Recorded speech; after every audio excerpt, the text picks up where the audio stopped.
আমাদের বর্তমান পরিস্থিতিতে আমরা প্রায় প্রতিদিনই দেখছি যে মব জাস্টিসের বিভিন্ন ঘটনা ঘটছে।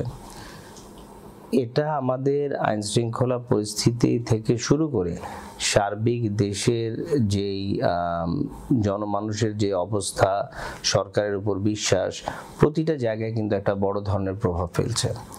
আমরা যদি একটু পেছনে ফিরে তাকাই, সেই এইচএসসি পরীক্ষা কেন্দ্রিক যখন গুটি কয়েক ছেলে তারা সচিবালয়ে গেল এবং উপদেষ্টা মণ্ডলীরা তাদের সাথে কথাবার্তার মাধ্যমে জাতীয় পর্যায়ে একটা বড় ডিসিশন নিয়ে নিল, তখনই কিন্তু আমরা বলেছিলাম যে এই জাতীয় সিদ্ধান্তের জন্য ভবিষ্যতে আমাদের বেশ বেগ পেতে হবে। তার পরবর্তীতে আমরা এখন প্রতিটা জায়গায়, আমরা যদি শহর কেন্দ্রিক দেখি, আমরা দেখছি যে প্রতিদিন বিভিন্ন ধরনের ছোট ছোট ঘটনাগুলো ঘটছে, যার মাধ্যমে প্রশাসন থেকে শুরু করে সরকারের বিভিন্ন অঙ্গ সংগঠনের উপর চাপ প্রয়োগ করা হচ্ছে।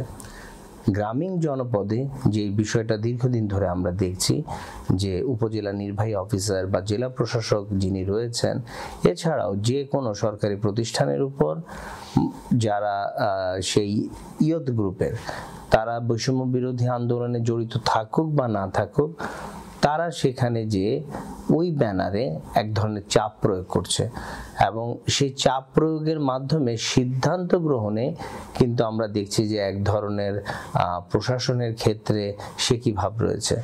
ফলশ্রুতিতে এই যে প্রশাসন চালানোর যে জায়গাটা এবং সরকারের পলিসি বাস্তবায়নের যে ক্ষেত্রটা, এটা কিন্তু খুব ভালোভাবে বিঘ্নিত হচ্ছে। একজনের কাজ যেমন আরেকজনকে উৎসাহিত করে, তেমনি আমরা দেখেছি যে এই ঘটনাগুলো সারা দেশের প্রত্যন্ত অঞ্চলে অনেককে উৎসাহিত করেছে এবং এই ঘটনাগুলো দিনের পর দিন বিভিন্ন জায়গায় ঘটছে।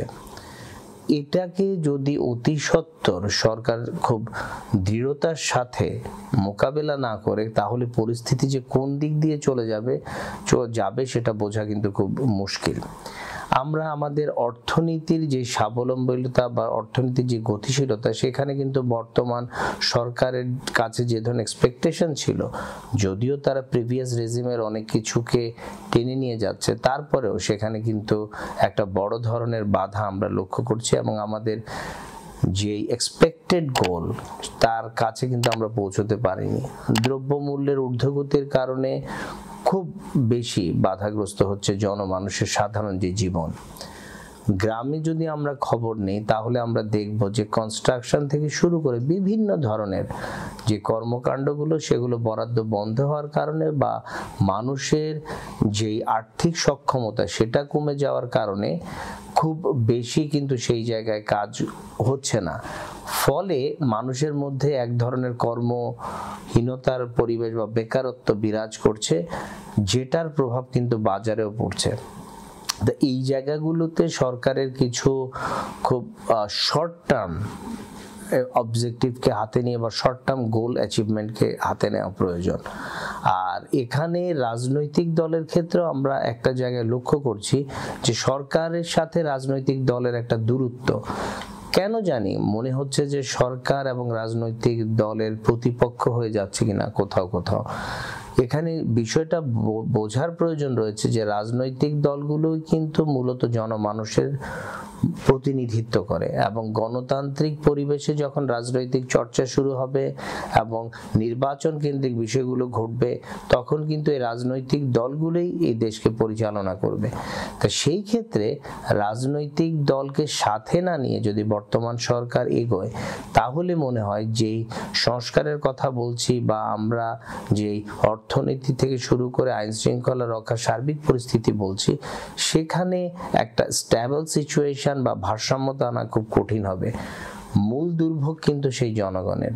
সো গণতান্ত্রিক চর্চায় আমরা চাইব যে জনমানুষের জন্য আমাদের যেই উপদেষ্টা পরিষদ রয়েছেন, তারা আরো বেশি পিপল ওরিয়েন্টেড কাজ করবেন এবং সেটা রাজনৈতিক দল সহ অন্যান্য যে স্টেক হোল্ডার রয়েছে, সিভিল সোসাইটি বা মিডিয়া থেকে শুরু করে অন্যান্য যারা, প্রত্যেককে সাথে নিয়ে তারা কাজগুলো করবেন, তাদের বিভিন্ন মতামতকে গ্রহণ করবেন। কারণ আমরা খুব ভালোভাবেই জানি যে একটা আন্দোলন, গণ অভ্যুত্থান বা ছাত্র জনতার মুভমেন্টের মাধ্যমে এই সরকার যতই এসে থাকুক না কেন, সকলেই অপেক্ষা করছে একটা সুষ্ঠু গণতান্ত্রিক চর্চা শুরু হওয়ার।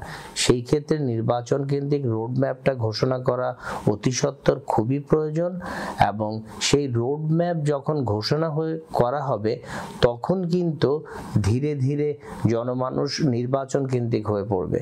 তা নির্বাচন কেন্দ্রিক হওয়ার ফলে সবগুলো জায়গায় একটা কিন্তু যথেষ্ট ভারসাম্যতা চলে আসবে, এবং নির্বাচন কমিশন তখন দৃঢ়হস্তে অনেক কিছু কন্ট্রোল করতে পারবে।